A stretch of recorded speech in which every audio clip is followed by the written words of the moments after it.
Gastrointestinal function analysis report card. Hello and welcome दोस्तों। Quantum resonance magnetic body analyzer machine से जब हम checkup करते हैं तो एक पॉइंट आता है जिसका नाम है pepsin secretion, gastric paralysis, gastric absorption, small intestine paralysis, small intestine. ये 5 पॉइंट्स आते हैं। इन 5 पॉइंट्स को हम वन बाय वन स्टडी करेंगे। तो सबसे पहले हमको ये समझना है कि आखिर ये गैस्ट्रो इंटेस्टाइनल फंक्शन होता क्या है। तो गैस्ट्रो प्लस इंटेस्टाइन, तो यहाँ पर गैस्ट्रो का मतलब है दोस्तों ये वाला पोर्शन हमारा जो डायग्राम में दिख रहा है, ये हमारा स्टमक है, ये हमारा ये गैस्ट्रो है। और निचला वाला जो पोर्शन है जो हमारे लार्ज इंटेस्टाइन, ये जो बाहर वाला हिस्सा है ये लार्ज इंटेस्टाइन है, और इनर वाला जो हिस्सा है वो स्मॉल इंटेस्टाइन है। तो ये दोनों हिस्सा मिल करके बनता है गैस्ट्रो इंटेस्टाइनल फंक्शन। चेकअप करते हैं तो चेकअप करने के बाद हमको पेप्सिन सीक्रेशन कोएफिशिएंट ये वाला पॉइंट आता है। पेप्सिन सीक्रेशन फंक्शन एक एंजाइम्स होता है जो हमारे स्टमक में हमारा जो प्रोटीन है उसको डाइजेस्ट करने का काम करता है। देखिए ये हमारा स्टमक है, स्टमक में ये पेप्सिन सीक्रेशन रिलीज होता है। तो ये जो प्रोटीन्स हैं जो हमारे फूड से बनते हैं, फूड से हमको जो प्रोटीन मिलता है उसको ये डाइजेस्ट करने का काम करता है। अगर ये लो है तो इसका मतलब है कि हमारा जो प्रोटीन है उसको डाइजेस्ट ठीक से नहीं कर पाती है बॉडी। जब डाइजेस्ट ठीक से नहीं कर पाती है प्रोटीन को, तब ऐसी कंडीशन में बॉडी में यूरिक एसिड का मात्रा बढ़ जाता है।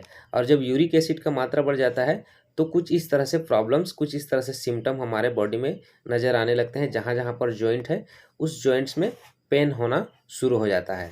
नेक्स्ट पॉइंट है दोस्तों gastric peristalsis function coefficient.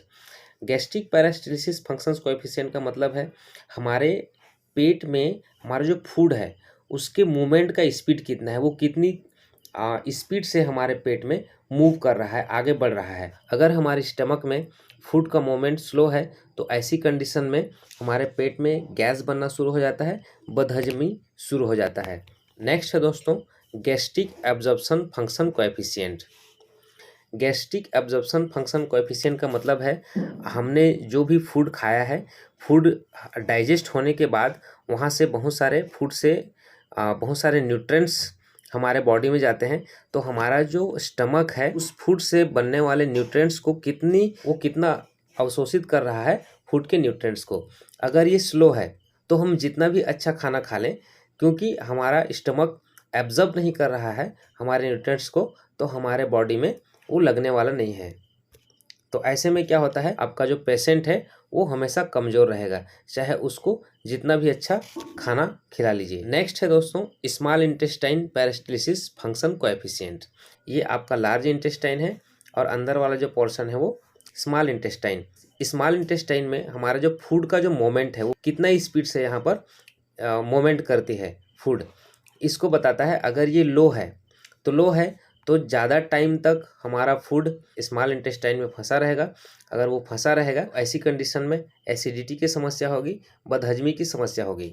Next है दोस्तों small intestine absorption function coefficient, मतलब कि हमारे छोटी आंत में फूड से मिलने वाले न्यूट्रिएंट्स को एब्जॉर्ब करने की कैपेसिटी है। अगर ये लो है तो सीधी सी बात है कि हमारे बॉडी में सही न्यूट्रिएंट्स नहीं पहुँच पाएंगे। ये हमारा स्मॉल इंटेस्टाइन है। यहाँ पर अगर न्यूट्रिएंट्स पूरी तरह से अवशोषित नहीं होता है, पूरी तरह से ऑब्जर्व नहीं होता है, तो फिर बॉडी में एसिडिटी का प्रॉब्लम, गैस का प्रॉब्लम, लूज मोशन हो सकता है, बदहजमी हो सकता है, और कई बार पेशेंट को पाइल्स की प्रॉब्लम्स हो सकती है। अगर आपको ये जानकारी पसंद आई तो आपसे रिक्वेस्ट करूँगा कि वीडियो को लाइक करें, सब्सक्राइब करें चैनल को, और अपने दोस्तों को भी ये शेयर करें।